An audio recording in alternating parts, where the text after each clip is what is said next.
Salvasyon. Ano ba yan? Bagong bayan. Bagong bayan. Okay. Ito yung sinasabi kanina. Introduced by, then co-introduce. O yun, di po ba? Ayan. Ay, ilan lang sila? 1, 2, 3, 4, 5, 6, 7. Nawala dyan yung si chair. Di po ba? O. Pare, pakikuhan mo pare. Yan. O. Anong kulang dyan? Anong kulang? Anong kulang? Ay. Anong kulang dyan? Walang dispositive portion now, therefore. Okay, di po ba? Yan. Oh, marami na kayo natutunan. Next, pare, pakiakit lang sandali. Yan. Okay. So, yung huli na lang pare yung San Jose ba yun?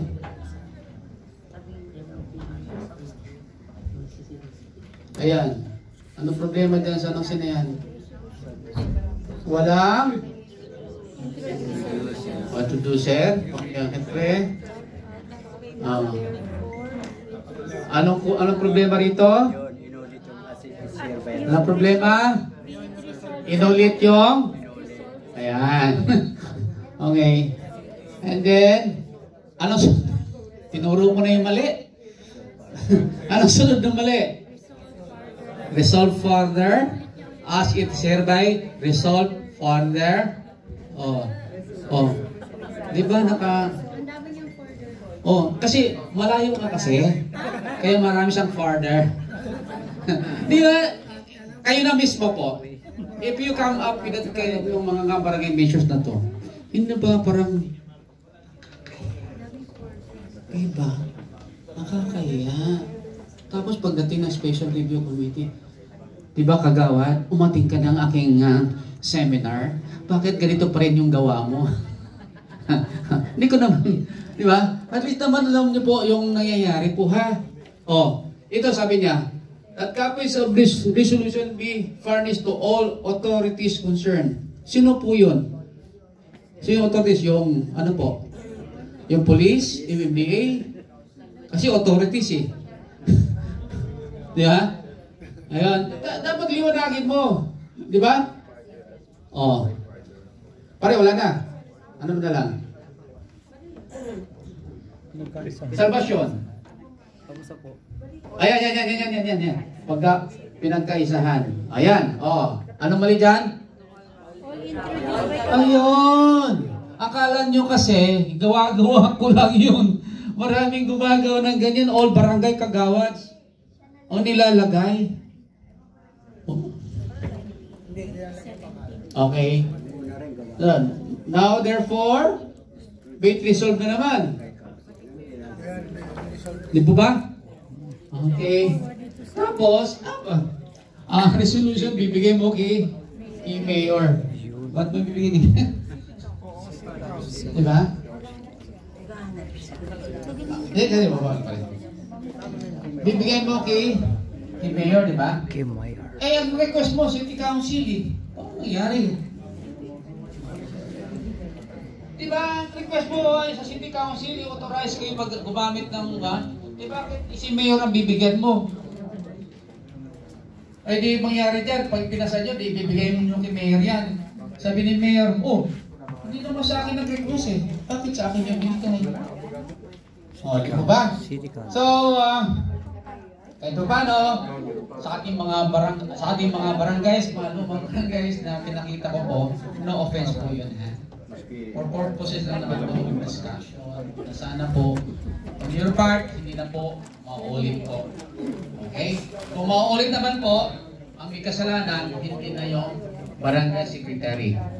Ang may kasalanan ay barangay kagawad. Hindi po. Hindi po kasalanan ng barangay kagawad. Bakit? Ang nagtatype niya, barangay secretary. Pare, pumayag ka ba? Na ikaw yung may mali yan? Okay, so, iwanan na po natin yan. Meron ba bang question dyan? Wala na? Kasi nakita ko parang na-cover na natin eh. Yung mga mali na ibang mga barangays, matatandaan niyo po yun. Okay po, so we begin with the internal rules of procedure po, ha? Sir, meron niya internal rules, to.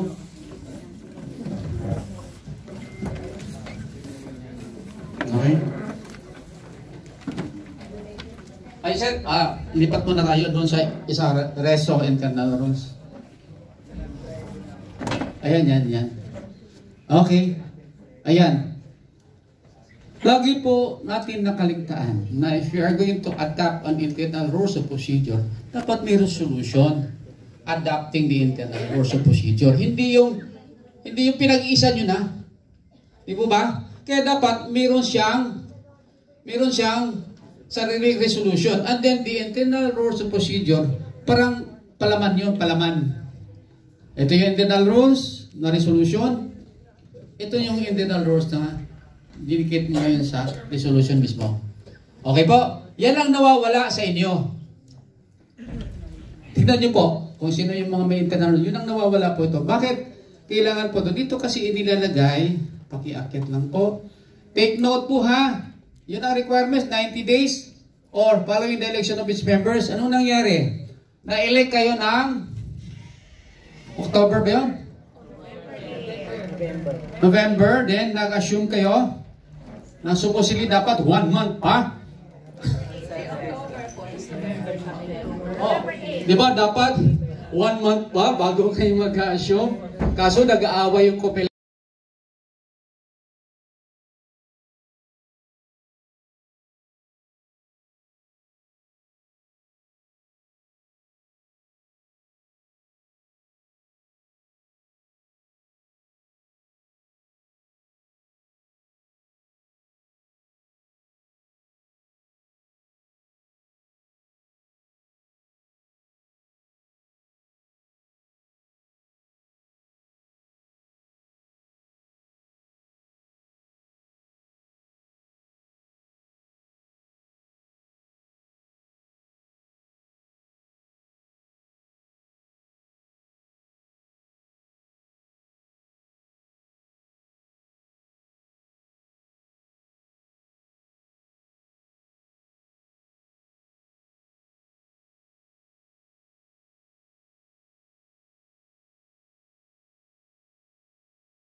Aba, bahala kayo dyan, upo na ako. Wala ka namang upuan. Wala ka namang lamesa. Oh, sino po dito sa ating mga kagada may sariling lamesa? Swerte nyo. Kung meron kayo sariling lamesa doon, para puntahan kayo ng mga constituents, para kung may solicitation, kitang-kita na kayo. Meron naman mga kagawad, meron silang opisina, ayaw nilang pumunta. Bakit? Kasi aabangan na sila.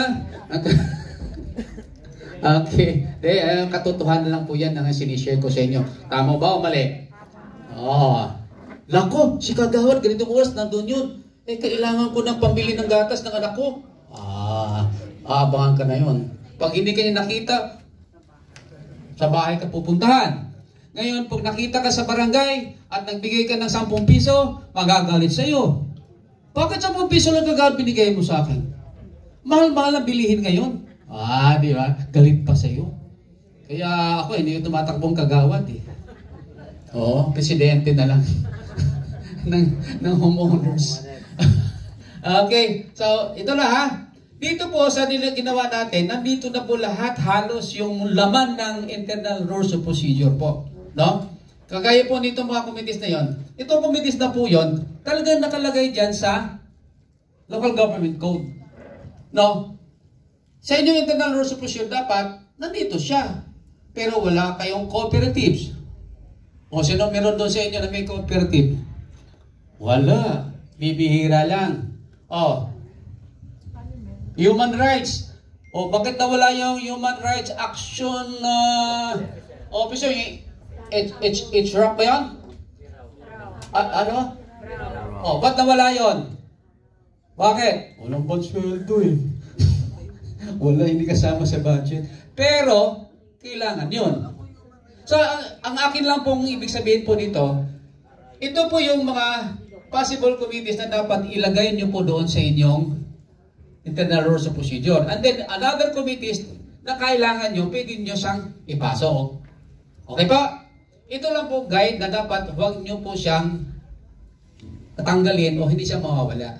Okay. Nandito ba yung Bids and Awards Committee? See? Kasi, executive function yun. It is the barangay captain o punong barangay ang siyang pwedeng gumawa na mamili kung sino po yung member ng Bids and Awards Committee. Okay. Nandito yung proseso, order of calendar of business, parliamentary procedures, discipline of members. Pag hindi po, yung binanggit ko kanina na hindi umaten, ayan. So pag, pakiyak na lang. Ayan, suspension. Ganyan lang po. Pare. Ayan. So pag nagawa nyo po ito, maaliwalas, no? Ang inyong session doon sa inyong sangguniang barangay. Di po ba? Lalo na ito. Resolve further that the presiding officer and the barangay kagawin shall be bound to observe strictly the provisions niya. Hindi ka pwedeng handaan, hindi ka sumunod yan kasi aprobado po natin lahat yan. Okay pa? Yan. Pare. Ayan, okay na. Uuwi na tayo. Yun na lang isa. Internal rules. Madali lang, Naman kayo, alas 2 pa lang, hanggang alas 8 na tayo dito. Ayaw niyo ba, mas marami kayong matutunan dito sa internal rules and procedure. Ano pa ba? Ito yung sinasabi ko. Composition yun. Alam niyo na. Kung ilan yung members sa kunyan. Okay, pare, pakiakit lang. Pilisan, gusto mo na ba umuwi na? Officers and their duties, okay? Yan, dito tayo Yung unang nag-conduct kayo ng session, anong tawag ron? Collaborative session. Meron na ba kayong internal rules of procedure at that time? Wala pa. The reason why you come up with internal session because you will be adopting internal rules of procedure. Then after that, the next following mga session, meron na kayong internal rules of procedure.